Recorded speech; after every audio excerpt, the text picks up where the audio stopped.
So some of the Epstein Files are out, and here's what you need to know.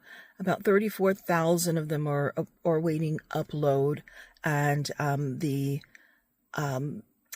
lawmakers on the Oversight Committee are requesting through subpoena the rest of the files. But one major development is that 6 of the women who were violated by Ghislaine Maxwell and the late Jeffrey Epstein actually sat down in a meeting with bipartisan lawmakers on Tuesday.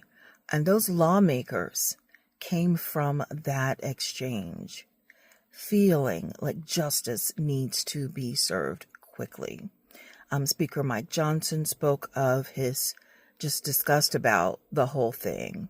And some of the women who came forward then spoke afterwards on NBC or MSNBC, and then some who were at a rally at the Capitol today, just were talking about the pain and how long-lasting that pain is, and what they're really after is accountability. One person in the interview is coming forth for the first time, and she talked about her mental health, how that is really a challenge for her at this point, because she went all of these years keeping her experience a secret. So now she is going back over all those negative memories, and that trauma is really having an impact on her. So I think we all should pause to think about what we're talking about. You know, in the news, we've gotten so candid in America, especially with the interference of social media. We should remember in our society is where this information goes out, and it impacts the way we see things culturally. We are talking about women who would have, many of them, who would have been children. And we have learned from lawmakers that there may be upwards of 1,000 victims who were a part of this cabal.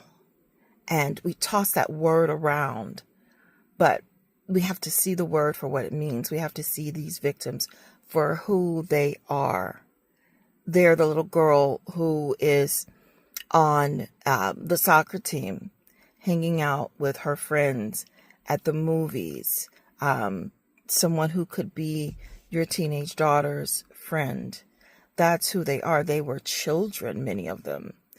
So when we're talking about this, we are just talking about it as if it's just information. But should we as a society look at this as just information when there are real human beings who have been abused and sexually violated in ways that have scarred them for life? The same person I mentioned before talked about how in the past she struggled with wanting to harm herself. And we know one of the main people who challenged this actually committed suicide. So this is nothing to just brush over like another news story. We need to be sensitive to this subject matter and sensitive to their family members who are in their way experiencing this, some of them for the first time, and some of them over and over again, because one of the things to know is that these challenges just haven't been met in the past. They've been brought up, but justice has not been served. And so a person said, one of the ladies said that they shouldn't even be going through this again, and that is the truth. And I believe the lawmakers recognize that. So, of course, I will be giving you updates as I get more information on this. But this is worse than anyone thought. And we don't know how this is going to impact President Trump.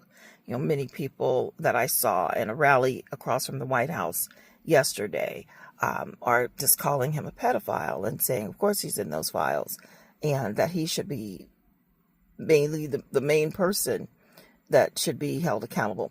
Now, Congresswoman Jasmine Crockett, she said that she wants the documentation on why Ghislaine Maxwell was transferred to a Texas prison. She sees her as a monster, and these testimonies have revealed that she was involved through and through. She was not just a coordinator.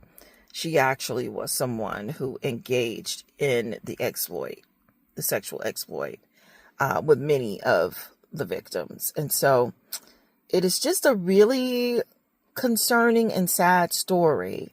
And we should never get comfortable with this type of subject. That's what all I have to say about this right now. But Congress is back in session. I will be giving you more stories going forward on the Senate and the House side. Since they took a break, I was on top of their activities while they were away. A few stories came out in the Slice News, but not as rigorously pursuing that since they were on vacay. So now we are back to covering the Congress. So you can check us out at newslice.blogspot.com and also the Slice News. We sometimes just update pieces of our homepage on there and in our player where you can hear me do my radio reporting. So that's how you can stay abreast of what's going on in the Slice Port. But every once in a while, just like I'm doing right now, I want to say hello and I want to talk to you like the human being that you are. And I hope you see me as a human being that I am. My reporting aims to connect with our humanity, and the N in the Slice News is for neutral. Talk to you soon.